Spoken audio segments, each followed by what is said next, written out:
Nah, sebelumnya kalian pernah nggak sih kalau misalkan habis gajian atau terima uang setiap bulannya itu, terus tiba-tiba dalam 1 minggu atau 2 minggu uangnya langsung habis dan nggak tahu kemana? Hai, welcome back to my YouTube channel. Nah, di video kali ini aku bakalan sedikit sharing tentang pengalaman aku dalam mengatur keuangan dalam 1 bulan. Nah, sebelum mulai, aku mau minta tolong nih sama teman-teman buat bantuin subscribe, like, dan komen video ini. Dan jangan lupa klik loncengnya ada di sini biar kalian gak ketinggalan video terbarunya aku.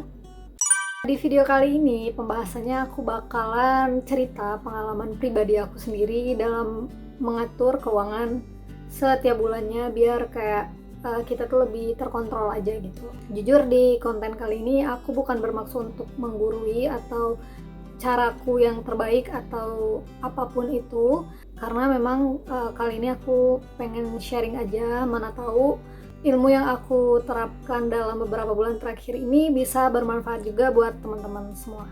Nah, sebelumnya kalian pernah nggak sih kalau misalkan habis gajian atau terima uang setiap bulannya itu, terus tiba-tiba dalam 1 minggu atau 2 minggu uangnya langsung habis dan nggak tahu kemana? Terus tiba-tiba kayak banyak pertanyaan, emang aku gunain uangnya pakai apa aja? Terus emang aku kemarin beli apa aja? Ya pokoknya semacam itu. Dan karena itu jadi membuat keuangan kita kacau dalam setiap bulannya. Nah, jadi sebelum aku kasih lihat ke kalian apa aja pengeluaran aku yang ada di dalam sini, aku bakalan kasih tahu ke kalian, aku ngeplotin dulu bagian-bagian sebelum aku masukin ke dalam map ini. Ini namanya apa sih? Pokoknya yang kayak gini ya. Jadi aku bagi kayak 4 bagian gitu. Yang pertama aku bagi untuk tabungan, yang kedua aku bagi untuk kewajiban, yang ketiga aku bagi untuk kebutuhan, yang keempat baru lain-lain. Nah, jadi aku bakalan bahas satu persatu yang ada di dalam sini. Nah, jadi dari depan ini ada gas dan galon. Terus ada biaya tak terduga. Nah, ini kewajiban yang biasanya dibayar setiap bulannya. Ini ada tagihan rumah. Nih. Terus ada listrik, terus juga ada PDAM, dan yang terakhir ada Indihome. Nah, setelah kewajibannya selesai, itu kita masuk ke dalam kebutuhan. Nah, kebutuhannya apa aja? Ini ada lauk pauk, belanja per minggu, terus belanja bulanan, terus di sini ada jajan, sama bensin. Di sini uang sisa.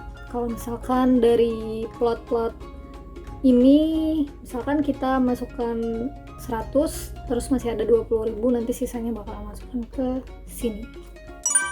Nah, aku bakalan bahas satu persatu pengeluaran yang di sini biasanya untuk apa aja. Nah, kita mulai dari yang terdepan dulu. Ini gas dan galon, udah pasti ya. Emang cuma buat gas sama galon doang per bulan.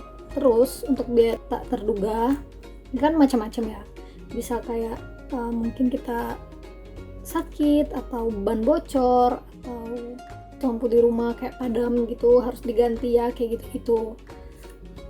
Nah, ini tagihan rumah. Biasanya aku nggak tahu kalian ada tagihan setiap bulan juga di tempat tinggal kalian atau enggak. Kalau di tempat aku ada, jadi di sini aku masukin rutinnya emang segitu gitu. Misalkan 10.000 ya, rutinnya 10.000 bakalan aku masukin di sini.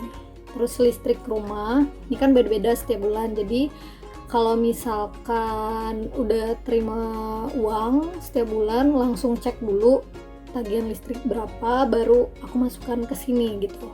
Sama PDAM juga gitu, nggak nentu setiap bulannya pengeluarannya berapa. Terus Indihome ini udah pasti, jadi sekitar misal 200 ya, di sini 200 gitu. Nah, terus kita lanjut ke lauk pauk mingguan. Nah, biasanya kalau misalkan kalian pengen tahu berapa aku ngeplotin untuk per minggu, aku ngeplotin untuk lauk per minggu itu 100.000. Nah, gimana caranya 100.000 ini bisa memenuhi kebutuhan makan dalam 1 minggu. Jadi pinter-pinter aku buat ngatur lauk apa aja yang bakalan aku masak dalam 1 minggu gitu. Terus Ini buat belanja bulanan, ya kayak beras, telur, mie, minyak, terus sabun, sikat gigi, pasta gigi, ya kayak gitu-gitu. Biasanya aku masukin ke belanja bulanan. Terus jajan, ini jajan opsional ya sebenarnya. Kalian biasanya orang yang emang suka jajan atau enggak, itu tergantung kalian. Nah, kalau aku di sini lebih baik kayak kita emang langsung kayak nyisihin berapa kita mau jajan dalam 1 bulan itu, misalkan 200.000. Mau gimana pun caranya, ya kalau udah habis 200.000 nggak boleh jajan lagi kayak gitu. Ya sekalian kayak mendisiplinkan diri kita buat nggak foya-foya sejak dini. Terus yang terakhir ini bensin tergantung kalian ya. Kalau di sini aku bensin ada 2, satu bensin mobil sama bensin motor. Nah biasanya kalau misalkan nih bensin mobil 100.000, terus bensin motor 50.000. Terus habis itu dalam 1 bulan ternyata untuk uang bensin udah habis nih, dan kita masih ada sisa 1 minggu lagi untuk gajian kayak gitu. Nah mobil ya udah gak usah dipakai lagi, langsung kalau mau kemana-mana ya pakai motor aja kayak gitu. Jadi bukan memaksa kita untuk ketika jatah bensin mobil habis kita pakai uang yang lain buat beli bensin mobil. Kalau misalkan kayak gitu ya sama aja kayak percuma bikin kayak ginian gitu.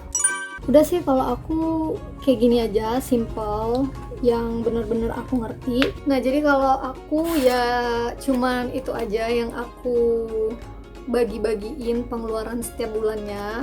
Itu juga balik lagi tergantung kalian kebutuhannya apa, terus juga kewajibannya apa. Mungkin ada yang punya hutang atau ikut arisan dan lain-lain, kalian bisa masukin ke dalam sini.